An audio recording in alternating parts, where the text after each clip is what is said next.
May be എനിക്ക് അത് ആയതുകൊണ്ട് അതങ്ങനെ എഡിക്റ്റഡ് ആണെന്ന് എനിക്ക് അറിയാവുന്നത് കൊണ്ട് അതെനിക്ക് ഒരു പ്രാവശ്യം കേട്ടപ്പോൾ മനസ്സിലായി. പക്ഷെ എനിക്കറിയില്ല, ഏതൊരു യൂട്യൂബർ വന്നിട്ട് ഒരു പ്രാവശ്യം ഒരു ഇന്റർവ്യൂ അതെനിക്ക് ആരോ അയച്ചായിരുന്നു, പറയുന്നുണ്ട് അതിനകത്ത് ഇത് ഇങ്ങനെയല്ല, ഇത് എഡിറ്റ് ചെയ്തതാണ്. ആ ചേട്ടൻ തന്നെ വന്നിരുന്നു, ഏതൊരു ചേട്ടൻ എനിക്ക് അറിയില്ല കേട്ടോ, വന്നിട്ട് പറഞ്ഞു അത് കേക്ക് അതൊരു മിനിമം കോമൺ സെൻസ് ആണ്. അത് എഡിറ്റ് എന്തുകൊണ്ട് അതിന്റെ ഫുൾ ഇതാരും ചോദിച്ചില്ല. അങ്ങനെ കുറെ സംഭവം ഉണ്ട്. അപ്പം 3 പേർക്കുള്ളിൽ നടക്കുന്ന ഒരു സാധനത്തിന് വെറുതെ കേട്ടിട്ട് അവരങ്ങനെയാണ് അവരിങ്ങനെയാണെന്ന് ജഡ്ജ് ചെയ്യ ലോകത്ത് ആർക്കും അവകാശമില്ല. കാരണം ഇന്ന് ഞാൻ നല്ലതാണോ എന്ന് എന്നോട് തന്നെ ചോദിക്കണം. അപ്പൊ എനിക്കേ അറിയത്തുള്ളൂ ഞാൻ എന്തൊക്കെ ചെയ്യുന്നുണ്ട്, ഞാൻ എത്രമാത്രം നല്ലതാണെന്ന് എനിക്കേ അറിയുള്ളൂ. അതേപോലെ ഓരോ വ്യക്തികൾക്കും അവർക്കേ അറിയത്തുള്ളൂ അവരുടെ ലൈഫിൽ എന്താ നടക്കുന്നതെന്ന്. പുറത്തുനിന്ന് ഒരാൾക്ക് പലതും പറയാം. ഇപ്പൊ തന്നെ എനിക്ക് അറിയില്ല. ഞാൻ ആ ടൈമില് ഞാൻ ശരിക്കും പറഞ്ഞാല് ആ ടൈമിൽ ഞാൻ എൻ്റെ റൂം ചെന്നൈയിൽ എനിക്കൊരു അപ്പാർട്ട്മെന്റ് ഫ്ലാറ്റാണ് ഇവർ തന്നിരിക്കുന്നത്. അപ്പോൾ ഈ പ്രശ്നങ്ങളൊക്കെ നടക്കുന്ന ടൈമിൽ ഞാൻ ഒറ്റയ്ക്കാണ് ആ ഫ്ലാറ്റിനുള്ളിൽ. ഇപ്പം എൻ്റെ കൂടെ ശ്രീ ഉണ്ട്, അന്ന് എൻ്റെ കൂടെ ശ്രീ ഇല്ലായിരുന്നു. അപ്പം ഞാൻ ഇപ്പം ഒറ്റയ്ക്ക് ഇരിക്കുക അതിനകത്ത്. ഇങ്ങനെ പല പല പ്രശ്നങ്ങൾ നടന്ന് എനിക്ക് ചുറ്റും എന്തൊക്കെയാണ് ബോംബ് പൊട്ടിക്കൊണ്ടിരിക്കുക. അപ്പം അതിനിടെ വേറെ പല സംഭവങ്ങൾ നടക്കുന്നു, കുറേ സംഭവം അങ്ങനെ നടന്നുകൊണ്ടിരിക്കുക. അപ്പം എനിക്ക് ആകെയുള്ളത് ഈ ഒരു സാധനം മാത്രമേ ഉള്ളൂ. ഞാൻ ഇതിനകത്ത് എടുത്തു വെച്ച് ഈ ഇന്റർവ്യൂ സാധനങ്ങളൊന്നും ഞാൻ കാണാറില്ലായിരുന്നു. പക്ഷെ കുറേ പേര് എനിക്കിങ്ങനെ അയച്ചുകൊണ്ട് ഇതെന്താ നടക്കുന്നതെന്ന് ചോദിച്ചിട്ട് അയച്ചുകൊണ്ടിരുന്നു. പക്ഷെ എന്നോടൊന്നും ചോദിക്കാത്ത ആളുകളുണ്ട്. കാരണം എന്നെ അറിയാവുന്ന ആളാണ് ഞാൻ. എല്ലാവരുടെ അടുത്തും പൊതുവെ പെട്ടെന്ന് ഞാൻ ഒരു സ്ഥലത്ത് പോയാൽ എല്ലാവരും മിങ്കിളാവുന്ന ഒരാളാണ് ഞാൻ. എല്ലാവരോടും സംസാരിക്കും. എനിക്ക് ആണ് പെണ്ണ് അങ്ങനെയൊന്നുമില്ല. ഞാൻ എല്ലാവരും നല്ല ഓപ്പണായിട്ട് സംസാരിക്കുന്ന ഒരാളാണ്. പിന്നെ സംശയമുള്ളത് ഒരു സംശയ രോഗമുള്ളത് എൻ്റെ ഒരു കുറ്റമല്ല, അതിന് ഒന്നും ചെയ്യാൻ പറ്റത്തില്ല. എനിക്കേ അറിയത്തുള്ളൂ അവിടെ എന്താണ് നടന്നതെന്നുള്ളത് എനിക്കറിയാം. ഇപ്പൊ ആ ഒരു ആൾക്കറിയാം അവിടെ എന്താ നടന്നിട്ടുള്ളത്. ഇത് പെർഫെക്റ്റ് ആവാൻ ശ്രമിക്കുന്ന ആള് സിമ്പതി ക്രിയേറ്റ് ചെയ്യും, പലതും ചെയ്യും. അതിനൊരു വെപ്പണായിട്ട് അവർക്ക് ഒരു സംഭവം കൂടെ ആ കൂട്ടത്തിൽ ഉണ്ടായി. അപ്പൊ സിമ്പതി എന്നും ഒരു പെണ്ണ് കരഞ്ഞ് അല്ലെങ്കിൽ അങ്ങനെയാ ഇങ്ങനെയാന്ന് പറഞ്ഞാൽ അവർ അഭിനയിച്ചാലും അത് മനസ്സിലാവുമെങ്കിൽ പോലും അയ്യോ ആ പെണ്ണ് കരയുന്നു എന്ന ആളുകൾ പുറകെ പോവുള്ളൂ, അല്ലാതെ ഒന്നുമില്ല. പിന്നെ ഏറ്റവും കൂടുതൽ എനിക്ക് ഷോക്കായെന്ന് വെച്ചാൽ തമിഴ്നാട്ടിൽ നടക്കുന്ന ഒരു സംഭവം ഇത്. അവിടെ ഭയങ്കര ഇതിൽ പൊയ്ക്കൊണ്ടിരിക്കുക.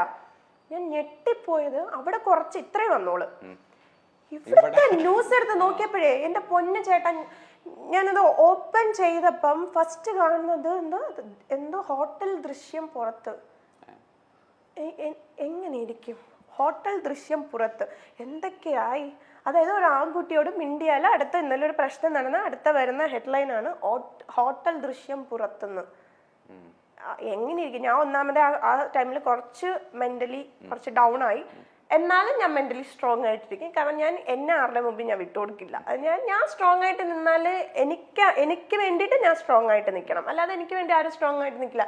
ഞാൻ എന്നെ സ്നേഹിക്കുന്ന കുറെ ആളുകളുണ്ട് എനിക്ക് കൂട്ടായിട്ട് നിൽക്കാനായിട്ട്. ഞാൻ അവർക്ക് വേണ്ടി ഞാൻ നിൽക്കും. എന്നെ ഞാൻ സ്നേഹിക്കുന്നുണ്ട്, അത്രയേ ഉള്ളൂ. അപ്പം ഞാൻ ഈ സാധനമൊക്കെ കണ്ടപ്പോഴേ ഈ ഹെഡ്ലൈൻസ് ആണ് സഹിക്കാൻ പറ്റാത്തത്. എനിക്ക് അറിയല. ഇന്ന് വെറുതെ ഒന്ന് അൻഷിതാന്ന് അടിച്ചു നോക്കിയാ ഇതിനകത്ത് വരും എന്താ ഹോട്ടൽ ദൃശ്യം പുറത്ത്. പക്ഷെ എനിക്കിപ്പോഴും മനസ്സിലാവാത്ത ഈ എഴുതിയിടുന്നവരുടെ വീട്ടില് അമ്മയും അച്ഛനും പെങ്ങളും അല്ലെങ്കിൽ ഭാര്യ ഒന്നും ഇല്ലേന്ന് ഞാൻ എപ്പോഴും ആലോചിക്കാറുണ്ട്. എന്ന് വെച്ചാൽ മറ്റുള്ളവരുടെ ജീവിതം വിറ്റ് കഴിക്കുന്നത് സത്യമായിട്ടും ദഹിക്കും. സത്യം പറഞ്ഞാൽ നമ്മൾ റെക്കോർഡ് ചെയ്ത് വെക്കണം. നമ്മളൊരു അതായത് ഇങ്ങനത്തെ സംസാരങ്ങൾ വരുമ്പോൾ ഉറപ്പായിട്ട് നമ്മൾ റെക്കോർഡ് ചെയ്ത്, പ്രത്യേകിച്ച് ആണുങ്ങൾ റെക്കോർഡ് ചെയ്ത് വെക്കണം. പക്ഷെ ഞാൻ ഞെട്ടിപ്പോയെന്ന് ഈ എഡിറ്റിംഗ് വേർഷൻ കേട്ടപ്പോൾ ഞാൻ ഞെട്ടിപ്പോയി. എനിക്കറിയില്ല ഇനി എന്തൊക്കെ എഡിറ്റിംഗ് വേർഷൻസ് തരുമെന്ന്. വെച്ചാൽ പറഞ്ഞ സാധനങ്ങളെ വെട്ടി ഞാൻ പറഞ്ഞത് മാത്രം വിട്ട് അങ്ങനെയാണ് അത് വെളിയിൽ വന്നിരിക്കുക. എനിക്കറിയാലോ ഞാൻ സംസാരിച്ച സാധനം എനിക്കറിയില്ലേ. ഇനി ഞാൻ സംസാരിക്കാത്ത സാധനം എനിക്ക് വരുമോന്നൊന്നും എനിക്കറിയത്തില്ല. ടെക്നോളജി അത്ര വളർന്നിരിക്കുന്നു. ഞാൻ കുഴപ്പമില്ല, പക്ഷെ കാണും. ദൈവമുണ്ട്, അതുകൊണ്ട് ഞാൻ എല്ലാം ദൈവത്തിന് വിട്ടു.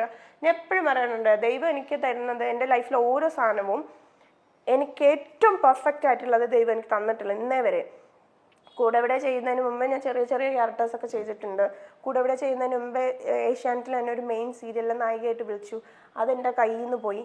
പക്ഷെ ഞാൻ ഇന്ന് ചെയ്യുന്ന കൂടെ ഇവിടെയാണ് ഏറ്റവും ബെസ്റ്റ്. അതാണ് ആ സീരിയലിനെ വെച്ച് നോക്കിയാൽ ഏറ്റവും ബെസ്റ്റ് കൂടെ ഇവിടെയാണ്. അപ്പം ദൈവം എനിക്ക് ബെസ്റ്റാണ് തന്നത്. അതെനിക്ക് ചെല്ലമ്മ ഏറ്റവും ബെസ്റ്റ് ക്യാരക്ടറാണ് തന്നത്.